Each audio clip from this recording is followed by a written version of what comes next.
Amigos, ¿qué tal? Bienvenidos a un nuevo episodio de su video podcast En Confianza.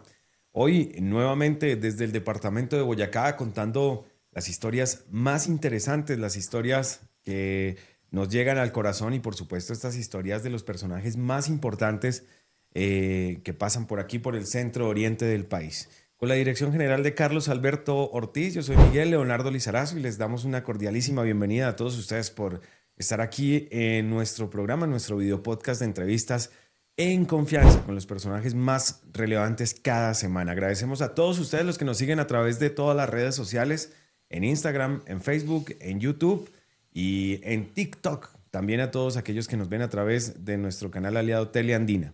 Muchas gracias por estar con nosotros y hoy estamos supremamente honrados de tener uno de los personajes que ha marcado la historia de nuestro departamento. Boyacá es un departamento que ha sido muy poco tocado por la violencia, pero cuando la violencia ha tocado nuestra tierra, pues nos ha impactado de una manera muy fuerte. Yo sé que hace muchos años ustedes recuerdan una noticia de la liberación de un importante miembro de la Policía Nacional que duró secuestrado durante aproximadamente 12 años y que fue devuelto a la libertad gracias a una importante operación desarrollada por las fuerzas militares de nuestro país. Es hoy candidato a la Cámara de Representantes por Boyacá con el Partido Alianza Verde, con el número 104, y estamos hablando nada más y nada menos que el coronel William Donato Gómez, que hoy pues aceptó esta invitación, aceptó venir a nuestro programa, aceptó venir a nuestro video podcast. Entonces, coronel, un verdadero placer, un honor tenerlo aquí con nosotros. ¿Cómo está? Bueno, buenos días para todos. Muchas gracias por la invitación y bueno, aquí pues a comentarles un poco la historia de lo que ha sido no solamente la mía, sino la de este país. ¿Cómo ha estado estos días? ¿Cómo transcurren estos días para usted? No, bueno, venimos haciendo un ejercicio juicioso, digamos que puerta a puerta, hablando con la gente, porque yo estoy convencido que la única manera de construir un territorio y construir un departamento es escuchando a la gente, escuchando sus necesidades. Y ese es el trabajo que estamos haciendo en este momento, un trabajo bien importante que me ha permitido tener como esa confianza con la gente. En confianza. Sí. Bueno, vamos a arrancar de alguna manera contando esa historia suya. Es muy interesante cómo pasan las cosas. Nacido en Sogamoso. Sogamoso. Hace 27 añitos apenas. Usted se ve muy joven. No, no, no, no. De pronto la selva me rejuveneció un poco, pero no. Yo nací en 1966. Digamos que tenemos los genes de mi padre. Mi padre acaba de cumplir 100 años y todavía lo ve usted con una vitalidad y todavía lo tiene esa capacidad mental y autosuficiencia para él mismo hacer sus cosas. Su papi es... Mi papi fue un trabajador de acerías Pal del Río, un obrero de esta gran empresa, salió de allí, un hombre que sin lugar a dudas es mi ejemplo, como mi madre también. Mi madre trabajó en el IMPEC mucho tiempo y digamos que dos trabajadores que me dieron, digamos, toda la ruta y toda la dirección, los valores y sus principios para estar donde estamos. Yo me acuerdo mucho de esa época de Sogamoso, cuando estaba en el auge de la industria. ¿Qué niñez le tocó vivir a usted? ¿Cómo fue esa niñez? Bueno, digamos que la niñez de esa época es diferente a la de hoy, ¿no? Digamos que empezando por el tema de los juegos. En el tiempo todavía jugaba uno bolas, jugaba uno bodoque, jugaba uno con el aro. Hacía uno sus propios juguetes diferente a hoy en día, donde los niños están muy metidos con el tema celular, tema de las tablets, un tema totalmente diferente. Pero lo que sí, digamos, me formó mucho fue el tema del deporte. Digamos que yo le agradezco mucho a mi padre haberme inculcado mucho el tema del deporte, haberme acompañado, haberme llevado a las canchas, haberme inscrito y haber estado, digamos, en esos escenarios. Pues en ese tiempo no habían muchas canchas de fútbol, eran los potreros y allí nos formamos. Y paz, todo en paz. No, es Todo una era. época totalmente diferente. Digamos que nuestro territorio ha sido muy seguro por excelencia, ¿no? Boyacá se ha caracterizado por una tranquilidad y una seguridad. Sin lugar a dudas hay ciertas cosas y ciertos retos todavía, desafíos que tenemos que trabajar por ellos, pero el departamento es un departamento básicamente seguro. Y en ese tiempo pues la tranquilidad era total, digamos que no habían, digamos, esos acosos y ese estrés que se vive hoy en día. Entonces una niñez, una infancia, incluso una adolescencia tranquila. Y bueno, ¿se graduó de dónde? Yo estudié toda mi vida casi en el Colegio Militar Inocencio Chincá. Era un colegio, digamos que en ese tiempo llegaba mucha gente de todo el país. Creo que era el único internado que había en el departamento para esa época, de hombres. Y hoy desafortunadamente el colegio pues ha desaparecido un poco. Y este colegio pues digamos que acudía mucho la gente porque en ese tiempo entregaban la libreta militar allí. Creo que hoy todavía la entregan y venía mucha gente de Cali, del llano especialmente, interna, y era uno de los colegios, digamos, insignias de Sogamoso en ese tiempo. Allí nos graduamos, posteriormente de ingreso a la Escuela General Santander, digamos, después de algunos exámenes previos, logramos ingresar a la Escuela General Santander. Y sale directico de bachiller a estudiar en la policía. Sí, ahí yo me presenté dos veces. La primera vez que me presenté, desafortunadamente estaba en plenos exámenes, me fui a jugar tejo y en un tema de estos por ahí me cayó un tejo en la cabeza y eso no me permitió entrar a la escuela porque me generó un pequeño trauma ahí en la parte de la cabeza que hasta que no desinflamó no podía presentar los exámenes que son requeridos para entrar a la escuela. Entonces al año siguiente me presenté nuevamente, se necesitaban deportistas para ese tiempo y eso me permitió entrar a la escuela, digamos, el fútbol. Y por eso, pues, ese deporte hoy es uno de los deportes que me llena el corazón, me llena el alma. Devolvámonos un poquito a ese estudiante allá de la escuela de policía, porque me imagino que también hay muchas cosas bonitas pasaron, porque viene un ascenso importante en su carrera, en su vida. Sí, y como le decía, pues mi padre hizo un esfuerzo muy grande en esa época para ingresarme a la escuela. No era fácil, mi papá era un trabajador de Acerías Paz del Río. Eh, Me acuerdo que tuvo que salir de la casa para poder darme el estudio. Y él me visitaba cada 8 días. Yo me acuerdo que mientras a mis compañeros les llegaban con las cajas de pizza, Nostra y todo eso, mi padre me llevaba la gallina y la rellena de una señora que llamaba la señora Rosario en Mochacá. Entonces él me llevaba gallina, pero mis compañeros me acuerdo que me cambiaban pizza por la gallina porque les parecía mucho más delicioso. Y bueno, fue una época un poco difícil porque pues allí no tenía mucha familia yo, entonces cada fin de semana un compañero me llevaba para su casa, como que me apadrinó y en especial como uno o dos amigos, dos compañeros que eran los que siempre me llevaban para la casa los fines de semana cuando salíamos porque yo no tenía familia allí. Entonces digamos que son tiempos bonitos, pero que le permiten a uno fortalecerse como persona y fortalecer el espíritu para cada día y cada fin de semana que uno salía, pues, digamos, poder compartir así no fuera con la familia de uno.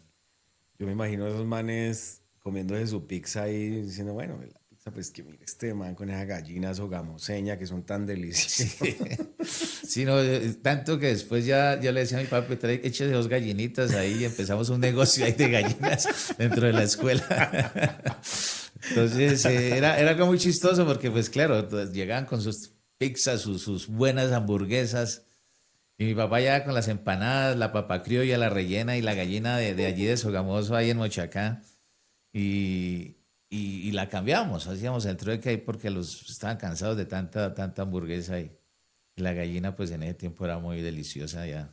Bueno, pasa la carrera ya oficial, pasa oficial y ahí a coronel en pocos años. Sí, ahí se graduó uno como subteniente, empieza una carrera. Primero fui destinado al departamento de policía Caldas en ese tiempo.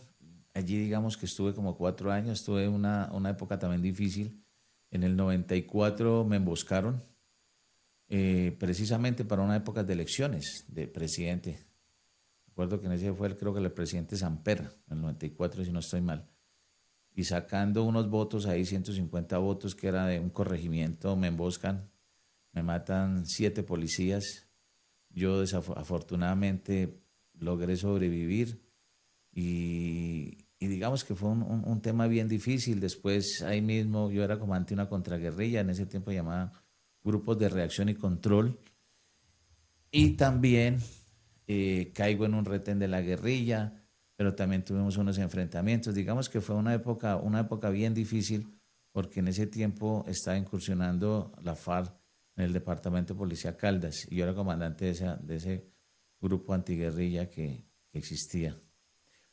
Hay una pregunta que me causa mucha curiosidad. O sea, en la policía obviamente uno puede escoger irse por el lado del bienestar, por el lado de la orquesta, la policía también es una opción. No porque sea menos ni porque sea más, pero siempre elegiste estar como al frente. Sí, yo venía de un colegio militar y digamos que uno tiene como esa formación y ese espíritu militar y de combativo, digámoslo así. Y siempre estuve casi en grupos operativos. Por ende, de ahí, de Caldas, salí para Casanare. Y Casanare en ese tiempo tenía, digamos, una presencia grande de la guerrilla. Había paramilitarismo, había guerrilla. Y de ahí salgo para narcóticos, que también en ese tiempo no era fácil llegar a estos grupos o a estas especialidades. Ahí Es- llego eh, a narcóticos y ahí es cuando me asignan a Miraflores Guaviare. esa es el auge de Pablo Escobar, es cuando estaba en su máximo furor. Exactamente. Sí, a mí me tocó esa época fuerte porque yo fui comandante en una estación Dorada Caldas y digamos y Puerto Boyacá, entonces ahí había y también Supía Caldas, digamos que ahí había un tránsito permanente de estas estructuras, En su vida, de muy estos cerca grupos, de de Marmato, Marmato el Caldas, oro, exactamente, el oro. exactamente. Mm. Y en ese tiempo Pablo Escobar andaba huyendo de las autoridades del grupo élite que montaron para perseguirlo y transitaba por esa región.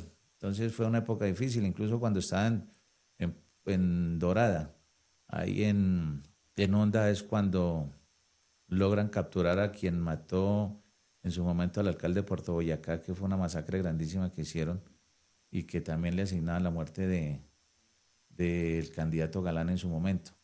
Entonces fue una época bien difícil, una época de violencia muy fuerte y que pues nos tocó trabajar muy fuerte también para poder contrarrestar todo esto. Casanare estuve como 3, 4 años, fui comandante en Villanueva, en Agua Azul, Paz de Ariporo, que eran zonas, digamos, Villanueva era totalmente diferente a Paz de Ariporo en el tiempo.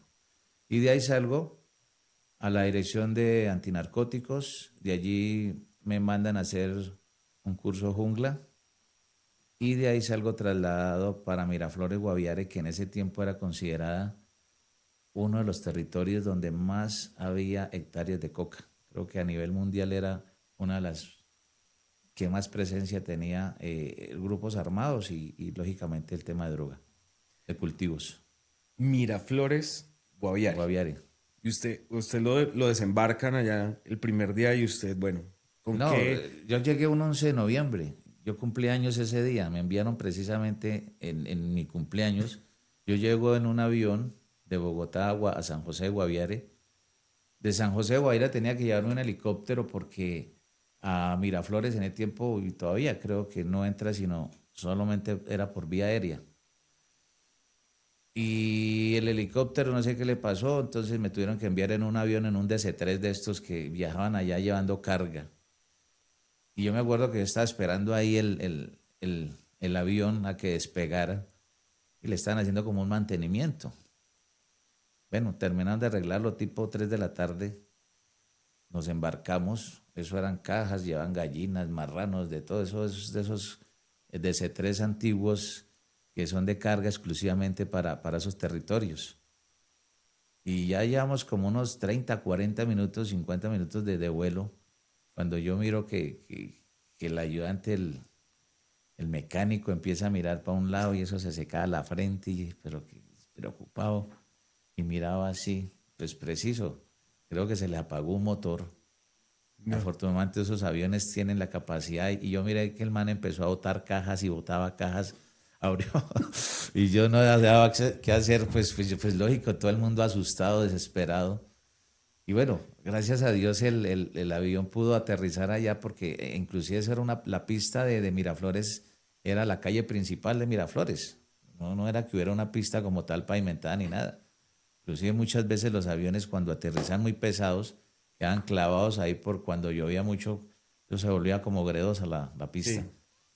Entonces, bueno, afortunadamente ese día pudimos aterrizar un cumpleaños Raro, rarito. raro, recibo la base, Celebras rarito, o sea. llego como a las 5, entonces ya me recibe el teniente, yo era más antiguo, me recibe mi coronel, mi teniente, damos parte aquí de la compañía, me estaba instalando yo, bajando maletas, tipo 6 7 de la mañana, cuando empieza un hostigamiento fuertísimo, pues en ese tiempo había ahí una base de la Armada, ellos tenían .50 y la .50 suena supremamente duro.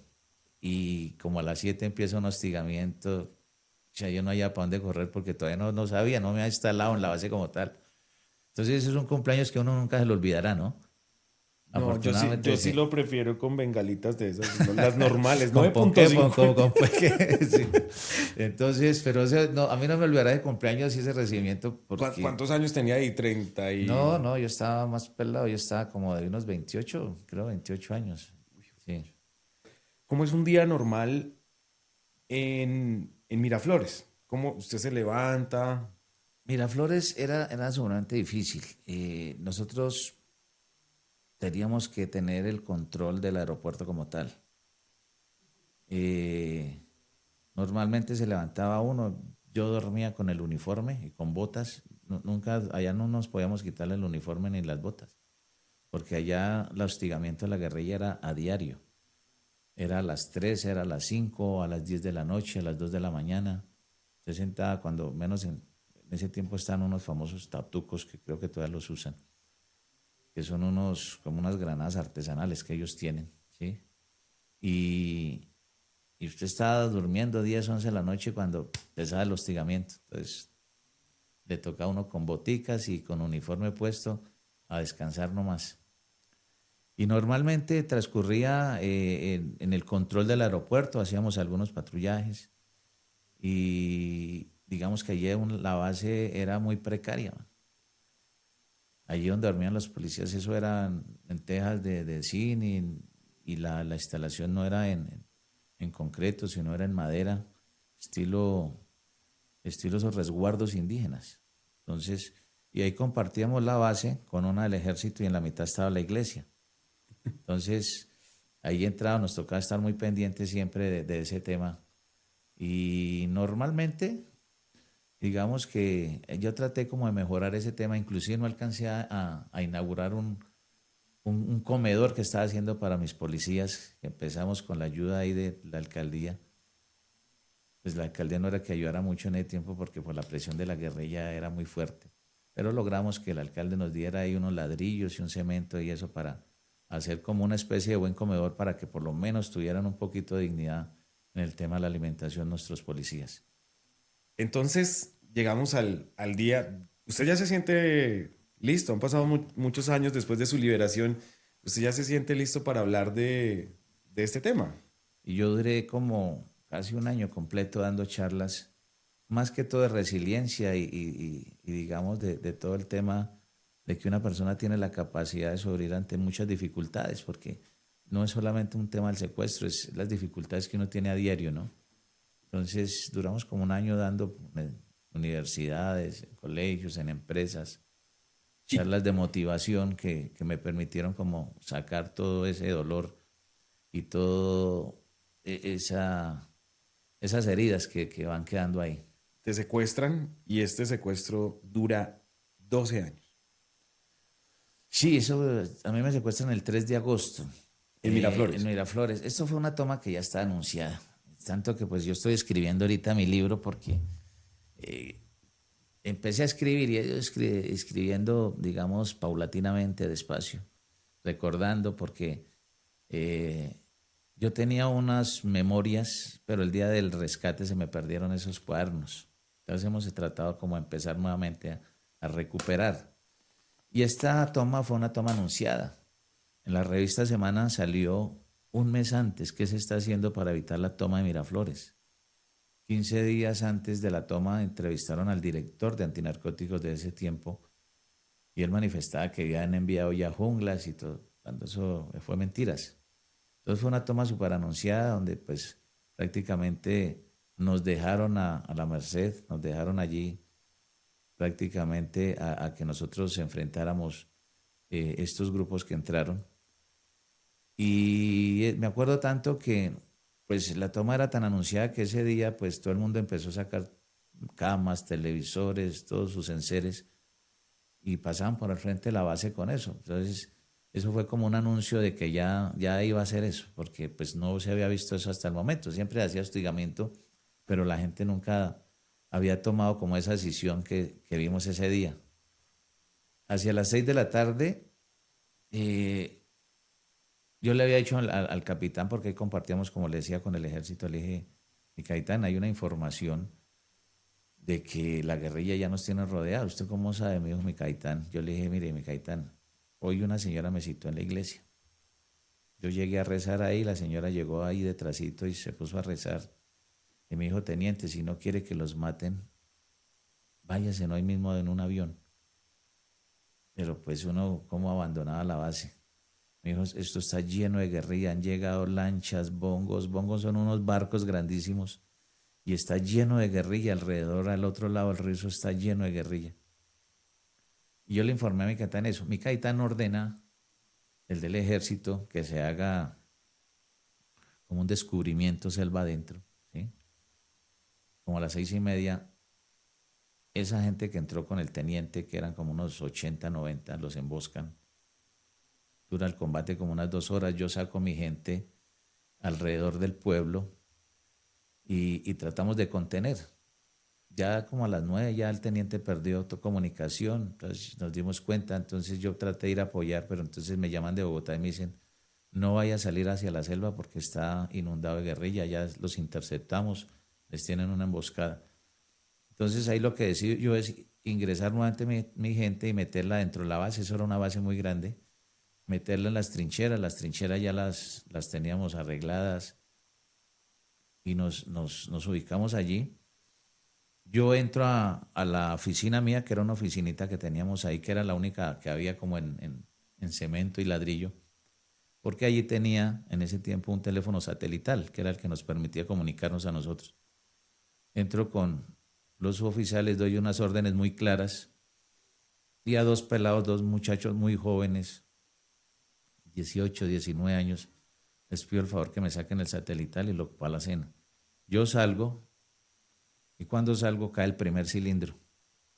Desafortunadamente, los dos pelados que estaban ahí fueron los primeros que murieron. Y ya pues empieza, digamos, un combate que duró casi 3 días, duramos combatiendo y que nunca nos llegó apoyo. Entonces uno ya mirando policías muertos, heridos, ya la munición también se nos acaba, la gente cansada, ya entramos prácticamente en un caos.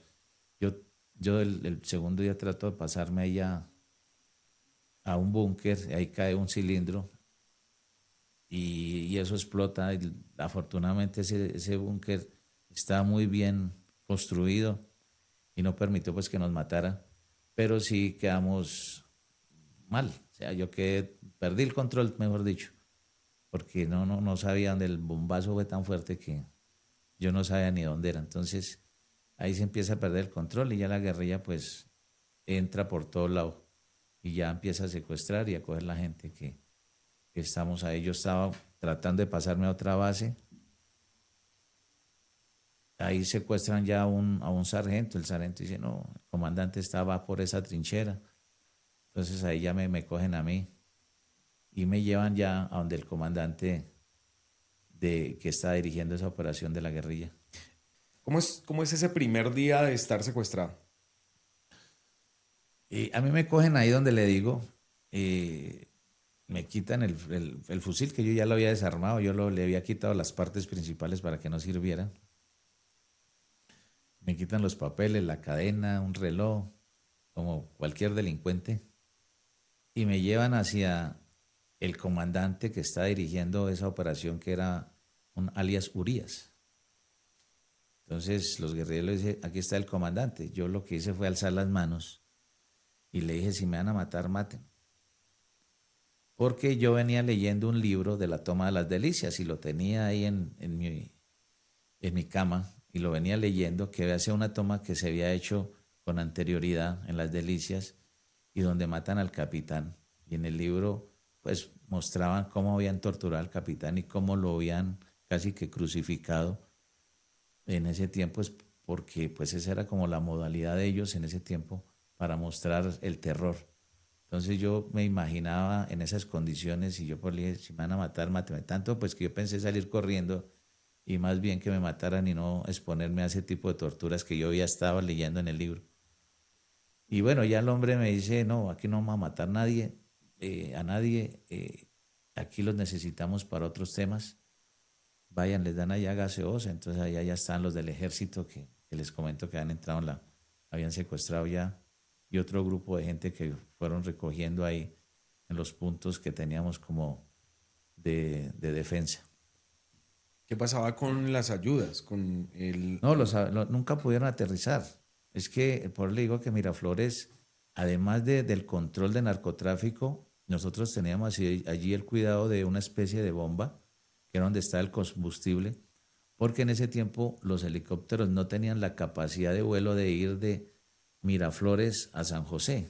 Entonces ellos venían de Sauce Guaviare, tanqueaban ahí, salían, hacían la fumigación, porque la función del helicóptero era proteger los aviones de fumigación, volvían, tanqueaban y arrancaban nuevamente para San José. Entonces era como una base también de tanqueo y de combustible para los helicópteros, porque no teníamos esa capacidad en ese tiempo, eran helicópteros que no tienen esa capacidad de vuelo. era un punto estratégico Sí, para claro, y el por eso pues combate también fue un punto de impacto para ellos, ¿no? Por eso también se la querían tomar por eso. Esto de la gaseosa y de reunirse con los otros secuestrados, los que acababan de tomar, ¿ocurre a la madrugada? No, a nosotros nos reducen tipo como 2, 3 de la tarde, ya casi en el tercer día. Entonces ya nos reúnen ahí con la gente que ya estaba ahí. Después nos embarcan hacia tipo 5 o 6 de la tarde en unos bongos se llaman unos bongos, son como unas lanchas muy grandes que ahí echan animales y de todo. Y nos embarcan río arriba ya. El río, Sí, el río, se me fue ahorita, no me acuerdo del Guaviare. Eh, nos embarcan y nos tapan con unos plásticos ahí y empezamos a navegar para arriba y para abajo.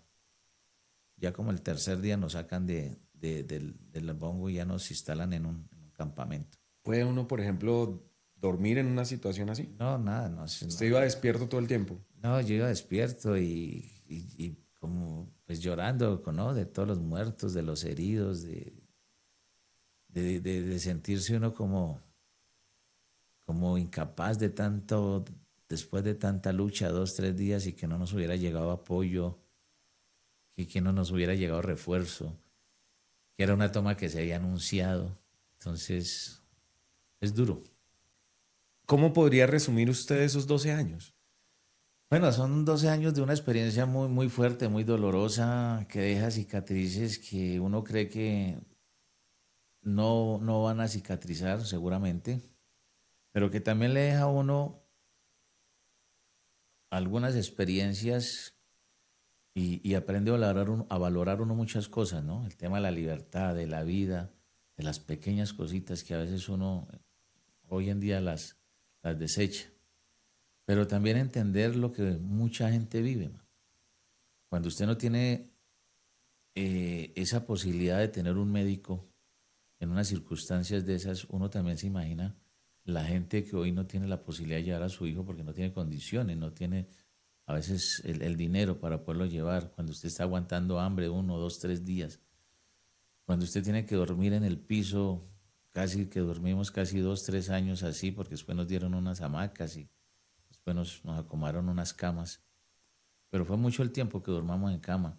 Cuando no teníamos, nosotros teníamos que orinar en un tarrito de esos de frescavena, de avena. Al otro día lo lavaba y ahí mismo tomaba yo mi chocolate, mi tinto.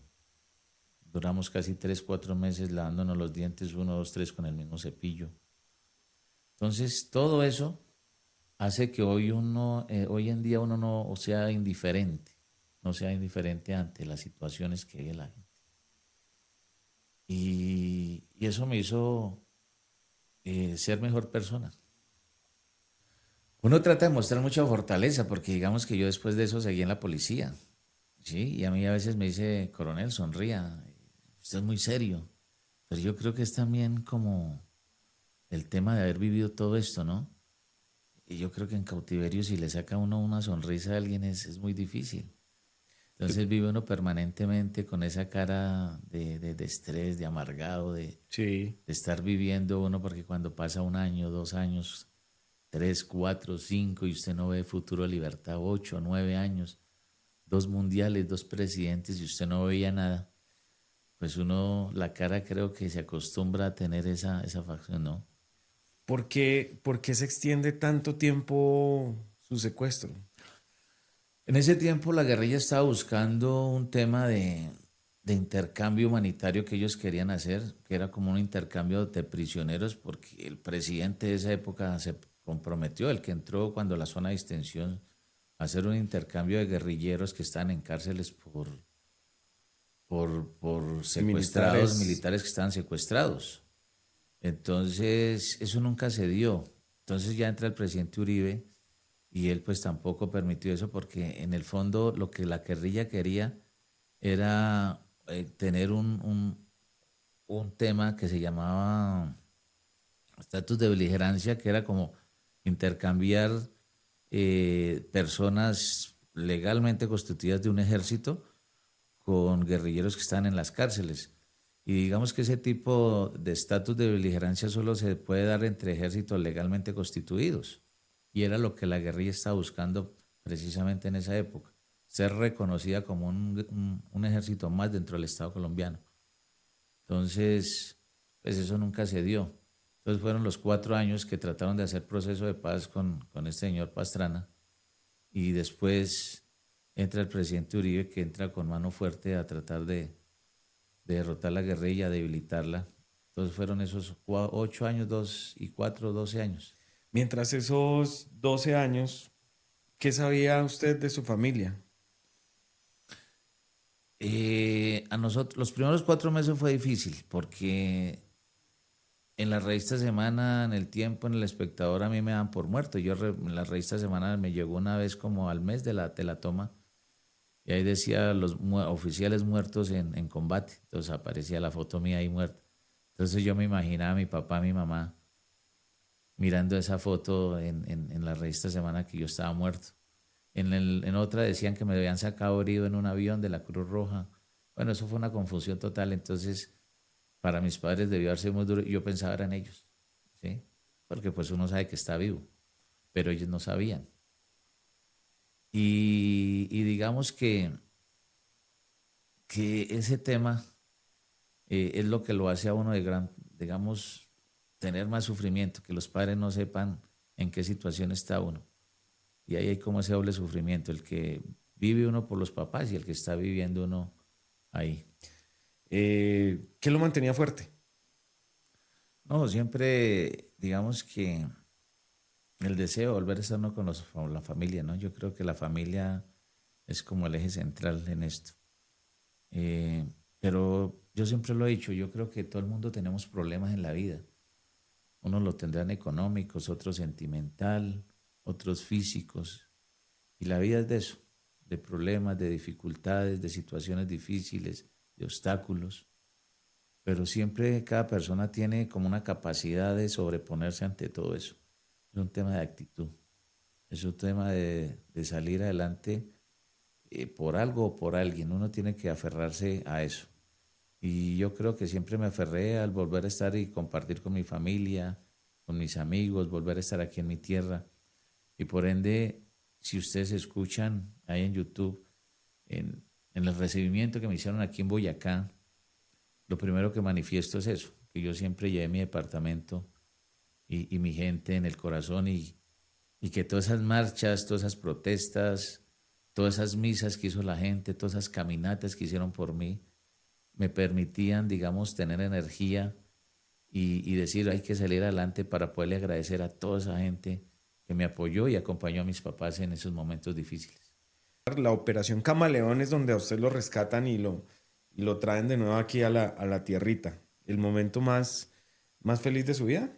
Sí, sí, lógico. Yo creo que eso es uno de los momentos, es volver a nacer, es volver a nacer. Y eso fue un 11 de junio, mi general Mendieta estaba cumpliendo ese años. Y nosotros veníamos caminando hacía como unos 3 meses porque habían dado una información que iban a soltar a una gente y nosotros creíamos que éramos nosotros, porque ya quedamos poquitos, quedamos 4 en ese grupo, que era Miguel Mendieta, un sargento y Micoel Murillo y el suscrito. Y alguien, un guerrillero nos dijo, ustedes van para la libertad. Y íbamos caminando y el guerrillero nos decía, por aquí pasó Alan Jara, por aquí pasó Consuelo, por aquí pasó Clara Rojas, los que habían soltado con anterioridad. Y nosotros, mantenido yo, por ejemplo, cargaba un morral casi de una ropa completa, unos 20 kilos. Eso era un morral muy grande, con ropa. Yo todo lo que botaban los demás yo lo recogía porque después lo Uno no sabe en necesitábamos, qué sí. momento lo pueda necesitar. Y sí, por ejemplo, la gente que no tenía capacidades, los políticos, otros que, pues yo era, digamos, comando jungla en ese tiempo. Yo tenía, digamos, En forma. sí, digamos, una capacitación especial y, digamos, eso me permitía andar y me gustaba. Entonces botaban el jabón, las cremas dentales, botaban los talcos. Yo recogía todo y lo echaba al morral. Y después por el camino a la gente se le iba acabando. Entonces yo les iba dando otra vez, tome. Alan Jara me la montaba porque decía, es que usted es un burro de carga ahí, cargándole a los demás. Yo le decía, no, Alan, pero sí. Pero eso me permitía también que a veces la gente necesitaba para ir la cremita dental. Tome. Entonces les devolvía uno ahí lo que uno habían botado y yo les estaba cargando.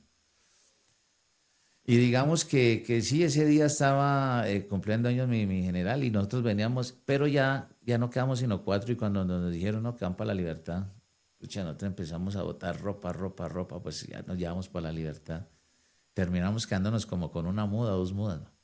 Y cuando nos dice, no, los que salieron a la libertad fueron otros, de otro grupo. No. Quedamos nosotros y nada más aburridos. Y bueno, llegaron, nos instalaron en un campamento, allí nos llegaron 4 gallinas, nosotros habíamos criado gallinas siempre, y ese día apareció un águila, y allí pues habíamos tomado ya que cada vez que apareció un águila se iba alguien, y eso era un tema que se había vuelto verídico. Cada vez que apareció un águila encima del campamento, alguien se iba en libertad. Entonces, mi coronel era un poco loco, Micoel Murillo. Yo, oiga, Cursito, mire que apareció un águila, hermano. Yo creo que nos vamos, nos vamos. Yo le dije, no, mano, esos vienen por las gallinas, mano. Vienen por las gallinas, mano. Eso no le pare bolas a eso. Bueno, así pasó el segundo día. Mi general cumpleaños. Vienen y nos traen un arroz con pollo y una Coca-Cola para mi general. Entonces yo le pregunté al jefe que nos cuidaba, ¿qué han dicho de nosotros? Y él dijo, no, por ahí salió esta mañana Uribe diciendo que los va a rescatar, pero yo no sé cómo los rescatará porque aquí no entra ni el diablo. Cuando el hombre dice no entra ni el diablo, suena el primer disparo. Yo sí ya había visto que los guerrillos se habían montado el fusil porque el perro empezó a latir. Entonces yo me puse y suena el primer disparo. Cuando suena el primer disparo, yo lo primero que hago es salir corriendo selva adentro, porque pues ya habían matado a otra gente en esos intentos de rescate. Y la orden era matarnos en cualquier intento de rescate. Yo salgo corriendo y me interno selva adentro. Ahí nos cuidaban 5 guerrilleros y en la parte de arriba, como unos 150 metros más arriba, está el grupo grande, que eran como otros 40, que eran los que nos mantenían, nos cuidaban como 50 guerrilleros aproximadamente. Yo voy corriendo, ya vienen los del grupo de apoyar aquí, que sintieron los disparos, venían a apoyar acá. Y me dice, no, mira, este HP se nos está volando. Y entonces empezaron a dispararme, pero yo en ese tiempo, pues, yo todos los días hacía ejercicio, estaba livianito. Entonces yo empecé a correr por entre dos árboles y un guerrillero se vino disparándome. Pero ya entran los helicópteros, entran los aviones bombardeando. A lo lejos pensaron a bombardear. Y claro, eso permitió que el hombre también no se me siguiera. Yo me boto al caño y me dejo arrastrar por el caño. Pues yo no es que sepa nadar muy bien, no sabía nadar muy bien en esos caños tan corrientosos. Y el caño me arrastra bien hasta donde más tome agua. Yo ahí salgo prácticamente ahogado y sigo corriendo selva adentro hasta que el corazón ya yo lo sentía que se me iba a explotar. Y ya yo escuchaba a lo lejos la plomacera tan fuerte, los helicópteros por encima, los aviones bombardeando. Y ya no, yo me escondo. Yo me meto en un hueco grande que hacen unos ocarros que son como los armadillos, que son unos armadillos pero grandísimos, esos son unos huecos grandes. Y yo me meto ahí y espero. Ya me quedo quieto, ya como hacia las 3 de la tarde, dos larguitas, ya paró todo, quedó en silencio. Entonces yo le pido a mi Dios si salgo o no salgo, yo rezaba y yo le mandaba, como le decía, como a mi Señor, a Dios le decía, dame una señal. Y entonces allá hay un animalito que se llama el gallito de roca, que es un animalito divino, es un color espectacular rojo. Y esos animales no bajan a tierra. Por eso se le llama de roca porque casi nunca bajan. Cuando yo miro ese animalito allá picoteando, y yo tomé eso como una señal de que saliera. Salgo del hueco, ya empieza un helicóptero a sobrevolar y yo trato pues de que me vean, pero la selva es muy tupida. Entonces trato de, ahí en los árboles cuando ya están muy viejos caemos sobre otro, se parten en la mitad ya. Entonces había uno que estaba partido sobre otro, pues entonces dije, me trato de subir por ahí para llegar a la copa de uno de esos árboles y con la camiseta tratar de que me vieran. Y no, cuando iba como a la mitad del árbol ese se parte. Entonces caigo como a una altura de, por ahí de 2 pisos. Caigo pues golpeado, se me parte este dedo, porque yo sentía el dedo ahí colgando ahí. Y no, ya se oscurece. Entonces tomo la decisión de esconderme. Y yo, no, pues esto ya toca esperar a ver al otro día. Hacia las 7 de la noche suenan unas motosierras. Yo dije, bueno, el ejército todavía está ahí. Yo ya sabía que era ejército, pues por los helicópteros, por todo lo que había pasado. Pero no me puedo ir de regreso allá en horas de la noche porque puedes encontrarme con un guerrillero o la mismo ejército me mataba a mí creyendo que yo era guerrillero. Espero al otro día a las 5 de la mañana, ya aclarece, sale el sol y le pido a mi, pues una noche larga, ¿no? Esa noche sin dormir ni nada, cayó un aguacero, yo metido ahí en un palo. Y ya al otro día salgo y yo escucho otra vez la motosierra, la prendieron temprano porque estaban haciendo un helipuerto. Entonces yo no sabía qué hacer, porque la motosierra en la selva empieza a ser como un eco así, uno no sabe si está allá, allá, acá, y yo estaba en el momento estaba perdido, tenía el caño como base. Entonces tomé la decisión de irme por donde escuchaba más fuerte la motosierra, pero yo no me podía perder del caño, porque si me perdía el caño me perdía en la selva. Entonces empecé a partir palitos por donde iba caminando, le iba como dejando una señal por si tenía que volver. Y era tanto el susto y el estrés y la adrenalina que cuando yo volteé a mirar, los palitos se pararon. Yo volteé y miré y quedé perdido. Entonces yo me senté, oré un rato, volví a abrir los ojos y los palitos otra vez estaban.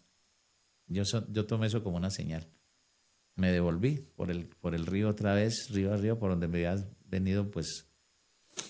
Y ya escucho la motosierra más cerca, más cerca, más cerca. Y yo pues con cautela me fui por la orilla, un rato me metí al cañito, y acá me nadaba un rato, subía.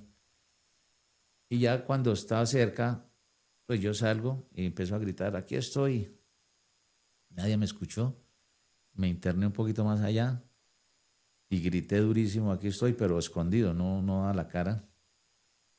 Allá sale un soldado ya y me dice, mi coronel, salga. Pues yo era teniente cuando me secuestraron, pero me habían devuelto los grados con los años que ya tenía. y salga mi coronel que somos del Ejército Nacional. Yo le pregunto, ¿cómo sé que son del ejército y no es guerrilla? Entonces le pregunté unas cosas ahí de grados y eso, y el man me respondió con tanta firmeza que, entonces yo al hacer la cadena con un palo le dije, mire, yo soy secuestrado. Entonces ya me dijo, salga con las manos en alto. Y ya salgo, ya el soldado me ve que sí, estoy encadenado, que sí. Y ellos tenían la foto ya mía, todo. Ya viene y me alza y me dice, mi coronel, bienvenido a la libertad. Dios santo. No, yo, de las entrevistas más duras, usted me disculpa si siente en algún punto que nos fuimos, Carlitos me disculpa, si no, pero se sumerge uno viendo lo hermosa que puede ser la vida, ¿no? Los milagros que sí ocurren. ¿Se acuerda de ese soldado? ¿Cómo se llama? Ese soldado me regaló la pañueleta que tenía en su cabeza, fue lo primero que se quitó y me la dio. Soldado Sandoval. Y me la dio. Y él Y ahora, y en la pañoleta venía A1 y me la colocó. Y yo después le pregunté al capitán que hizo el rescate, le dije que es A1, mano. Me dijo, somos Águilas 1, mi coronel. las águilas que Las Águilas, sí. aparecían. Somos el grupo Águilas 1. Yo decía mucho la conciencia, ¿no? La conciencia. Y a mi coronel Murillo, cuando lo llevan al hospital, él era el que más creía en el tema de las águilas. Usted va a la casa de él y él tiene águilas por todo lado. Pequeñas, grandes, en estatuas. Es muy chistoso, o sea. Y tiene águilas y nosotros le damos tanta confianza a esa señal de Dios y le dan la camiseta a Millonarios y tenía la de águila también. Hasta ahí vamos bien. Sí. Hasta ahí vamos bien. Vea. No, yo no es Millonarios, ¿no? No, mentira.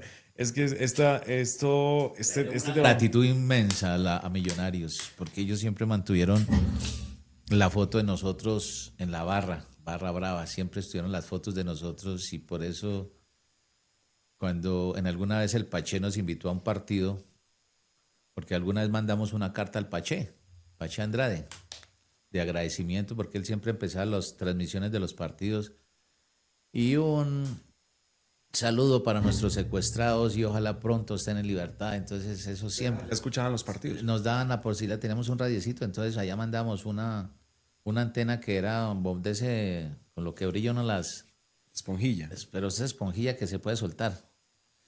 Entonces mandamos con una pila a la parte más alta y esa era como la antena. Después le hicimos como alguna lata o alguna vaina para que pudiera y eso era como la antena de nosotros y ahí cogía por ratos. ¿Cómo pasa una persona que ha sido secuestrada, que ha estado en las fuerzas militares, que de alguna manera ha recuperado su vida, su tranquilidad a un escenario político? ¿Cómo es ese salto, coronel? Bueno, mire, yo hace 4 años a mi general lo impulsaron para el Senado, mi general Mendieta, estuvo secuestrado también conmigo. Y en su momento pues me pidió que le buscara quien lo acompañara en cámara aquí, en el departamento. Fuimos a tocar varias puertas, pero digamos que estas élites son muy cerradas, ahí no permiten entrar a nadie que no sea su grupo. Sí. Entonces yo le dije, mira, no hay nadie que lo quiera acompañar aquí a cámara. Entonces me dijo, hágale, Donato, acompáñeme usted. Yo le hice una reunión allá en Sogamoso, pues bien nutrida. Y me dijo, hágale, que usted tiene como poder de convocatoria. Y yo le dije, no, mi general, eso no es fácil, eso no es fácil, no hay que bloquear uno con eso. Y bueno, terminó convenciéndome, nos dieron el aval y lo acompañé hace 4 años. Sí. Y ya ahí sacamos una votación pues importante porque fue prácticamente una votación de opinión, una campaña que Eso la le iba hizo. a preguntar, ¿quiénes votan por usted? Yo creo que el voto de opinión, la gente que no tiene, digamos, esa presión de votar por determinado candidato, eh, determinado político, ¿sí? Partido. Yo tuve la oportunidad de ser parte del equipo que hizo hace 2 años el Plan Integral de Seguridad y Convivencia. Digamos que estuvimos ahí ayudando a liderar. y es un departamento relativamente tranquilo. Tenemos unos desafíos y unos retos todavía importantes, especialmente en la zona de frontera con Casanare y con Arauca, donde hay un tránsito, digamos, de estas estructuras criminales, pero aquí en el departamento es seguro. Es un departamento, está considerado como el sexto más seguro y la idea es poner como uno de los más seguros del país. Y se ha hecho un trabajo importante por parte de la policía, por parte de nuestro ejército, pero tenemos algunos retos todavía, tenemos temas de extorsión, tenemos temas de hurto, de abigeato, la violencia intrafamiliar, que es un delito que muchas veces no se toca, pero que hay que ponerle atención por lo que esto genera. ¿Sí? Es uno de los departamentos que tiene unos índices altos en violencia intrafamiliar, delitos sexuales, también se ve un incremento, pero que se puede trabajar, hay que trabajar con programas y hay que trabajar con prevención especialmente. Mire, la prevención es el corazón, el alma de la seguridad. Y los programas de prevención muy pocas veces los vemos nosotros funcionando. Entonces, por ejemplo, lo que pasó aquí, ¿de qué nos sirve que hayan recuperado el teléfono, que recuperen lo que le robaron a mi sargento, cuando el sargento ya terminó muerto? Lo que sucedió hace un par de semanas acá en Duitama. Entonces, uno se quita el uniforme, pero lo que no se quita es esa vocación de servicio. Y digamos que ya quedamos ahí como en el tema de la política. Y acá hay un proyecto político que es por parte de los veteranos de la reserva, de la fuerza pública, que es a nivel nacional. Pues Boyacá no ha sido ajeno en esto. Y nosotros venimos hace 3 años trabajando y organizando todas las asociaciones en el departamento. Entonces hoy tenemos por todo el departamento de asociaciones de veteranos. Estamos tratando de consolidar y de unir para generar un buen proyecto político y que se vuelva también como una alternativa política en este país. Nosotros tenemos el MIRA, que es de religiosos, tenemos de indígenas, tenemos de varias población. Y nosotros los veteranos somos un número importante a nivel nacional y en el departamento. Y eso es lo que estamos tratando de hacer. Y ahorita digamos que la base nuestra es esa, pero también que sea una alternativa también para la comunidad con la experiencia que nosotros tenemos en temas de seguridad.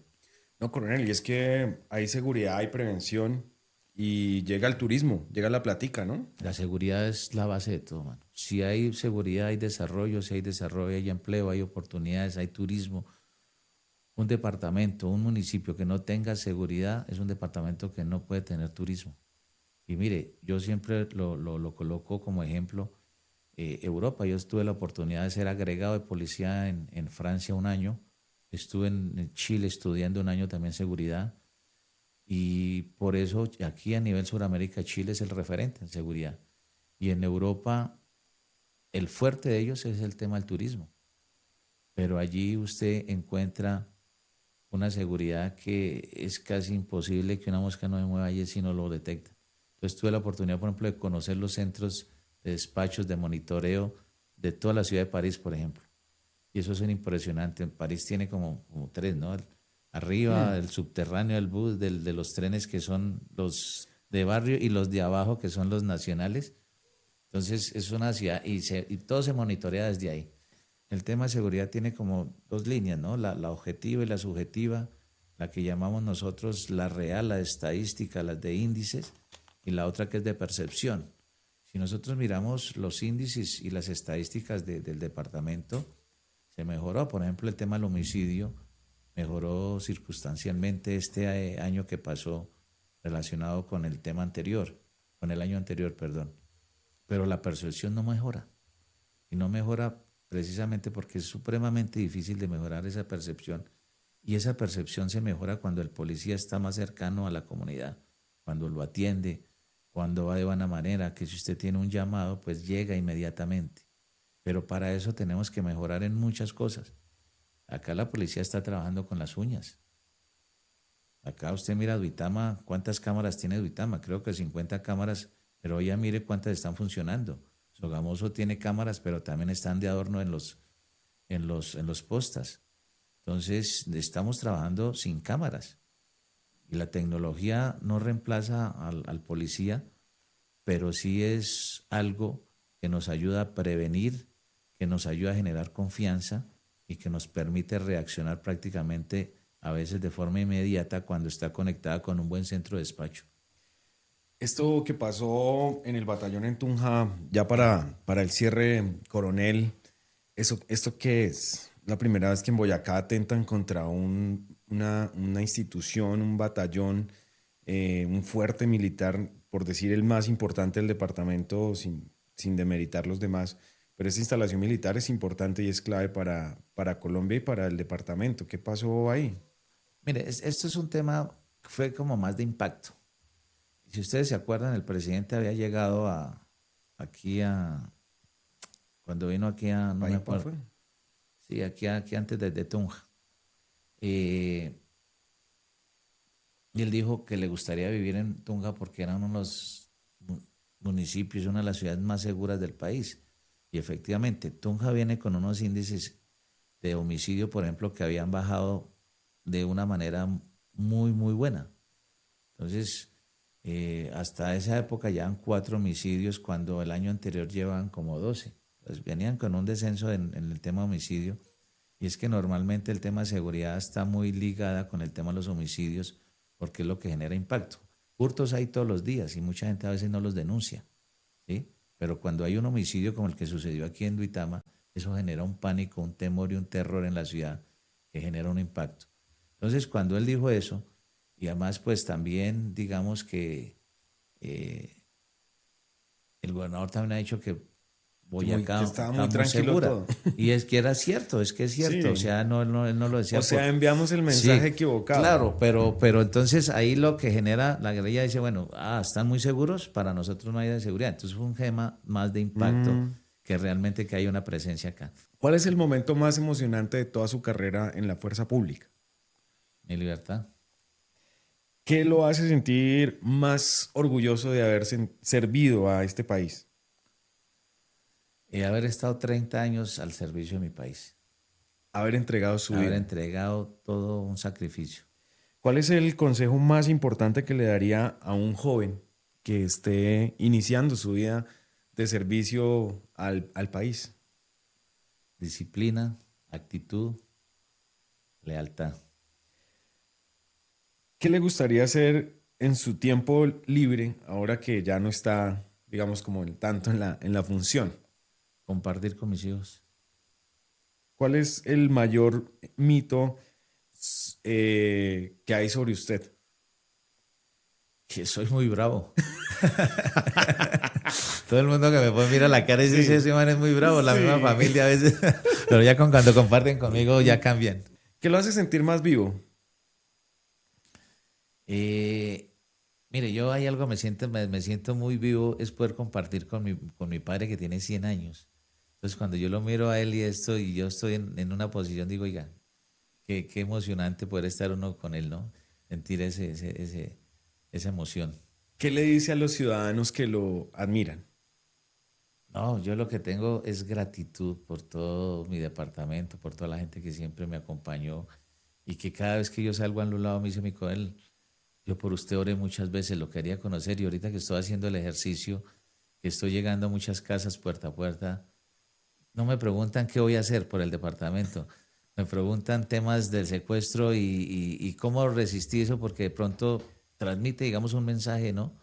De cómo se puede salir adelante ante las dificultades. Yo le quiero agradecer a Jorge, a Mari, a la gente que lo está acompañando, su equipo de trabajo, grandes profesionales que nos permitieron llegar un poco al fondo de esta historia, conocerlo, darnos cuenta que esa cara de bravo suyo eso es de, Es de mentiras. esa es de mentiras. Sí. Este señor es una dulzura. Por último, pues quisiera que aprovechara estas cámaras de En Confianza para que invitara a todos los boyacenses, porque pues no les estamos diciendo voten por él, pero sí estamos diciéndoles escuchen esta propuesta, vean esta propuesta y si les llama la atención, pues para que lo apoyen respectivamente. Entonces, unos minuticos para que pueda expresarnos su propuesta, para que mencione su número, su tarjetón y publicidad política pagada a partir de este momento. Entonces, ya esto tiene costo. Bueno, muchas gracias. No, bueno, aquí será una invitación a todo el departamento, a la gente. Yo quiero especialmente invitar a aquellos que no tienen ninguna presión para votar por determinado candidato o determinado político. Al voto de opinión es el que yo le quiero apuntar prácticamente. Tenemos tres ejes fundamentales para trabajar: la seguridad para vivir sin temor, para que nosotros podamos recorrer nuestras calles con toda la tranquilidad. Hay que trabajar sobre algunos retos y desafíos que tenemos en este momento: el tema del hurto, el tema de la extorsión, del abigeato, el tema de violencia intrafamiliar, que es un tema que, aunque muchas veces no se ve, es un tema que debe preocupar también, ¿sí? Hay que recuperar los espacios públicos, hay que recuperar nuestros parques, hay que iluminar esas zonas que están, digamos, de alguna manera a oscuras y Olvidadas. que a veces están olvidadas, sí, exactamente. Y aquí hay que decir que es que el trabajo no es solamente de la policía, aquí tiene que haber un compromiso también de Estado, porque la seguridad no es solo responsabilidad policial. Y no podemos llegar solamente con policías, tenemos que llegar con educación, con oportunidades, con empleo. Cuando el Estado abandona un territorio, el delincuente sí lo toma. Entonces, eso es lo que queremos: trabajar para traer presupuesto para poder recuperar, traer cámaras, traer tecnología, poder recuperar nuestros parques, que nuestros niños tengan escenarios deportivos. Y por eso estamos diciendo que el segundo eje es el tema deportivo como una herramienta fundamental para prevenir el delito. Cuando un niño está en un torneo deportivo, pues está menos vulnerable. Cuando lo dejamos en la calle es más vulnerable a estas estructuras criminales y al delincuente. Entonces queremos que trabajar fuerte por nuestros niños, nuestros jóvenes, donde hayan programas, donde hayan academias gratuitas para que ellos puedan estar allí en una cancha y no en la esquina. Y el tercero, el turismo. Nosotros tenemos una riqueza grande en el departamento. Tenemos unos paisajes, tenemos cultura, tenemos gastronomía, tenemos historia. Y este debe ser uno de los departamentos más visitados, porque si nosotros hacemos un ejercicio importante y aprovechamos toda la riqueza que tenemos, pues muy seguramente va a haber empleo y va a haber oportunidades para mucha gente. Oiga, prométame una cosa. Ah, bueno, perdón, lo interrumpí, pero bueno, válida. Por eso estamos diciendo 104, Cámara de Representantes, Coronel Donato, Partido Alianza Verde. Ojalá me puedan dar su confianza, su voto. Y aquí no estoy prometiendo nada individual, estoy prometiendo es trabajar con toda la responsabilidad, la disciplina que siempre lo hice los 30 años cuando estuve en la institución. Quería decir que muchos éxitos con su libro, con sus memorias. Ojalá pudiera venir cuando lance el libro y hablamos otro rato y seguimos contando más historias porque obviamente pienso yo que este es uno de los episodios más emotivos que hemos tenido porque precisamente tener la oportunidad de estar frente a un héroe de la patria como usted pues no se ve todos los días. Entonces ojalá le vaya muy bien con su libro Un compromiso, y, tan el, pronto esté aquí estaremos. y en las elecciones también pues ojalá le vaya muy bien y todo salga como usted lo espera. Muchísimas gracias por estar con nosotros. No, muchas gracias a ustedes por la invitación y pues agradecerle este espacio que ustedes me brindaron y a la gente que nos escuchó, y ojalá pues la invitación que estoy haciendo para que me acompañen. No tengo esa maquinaria, no tengo esa infraestructura política que tienen muchos hoy y que ustedes los ven, pero sí tengo es todo el amor, todo el cariño y todo el compromiso para trabajar por mi departamento de manera desinteresada. Muchísimas gracias, coronel. Nos despedimos, llegamos al final de esta entrevista. Gracias por estar con nosotros hasta el final. Gracias por escucharnos en Spotify, en YouTube, en Instagram, en TikTok, en todas las redes sociales, en Facebook. Y también a quienes nos ven en Teleandina. Es un programa con la dirección general de Carlos Alberto Ortiz. Yo soy Miguel Leonardo Lizarazo. Hoy estuvimos con el coronel Donato, un héroe de nuestro país, un héroe de nuestra patria. Nos despedimos con todo el cariño, con todo el amor para ustedes. Gracias por estar hasta el final. Chao.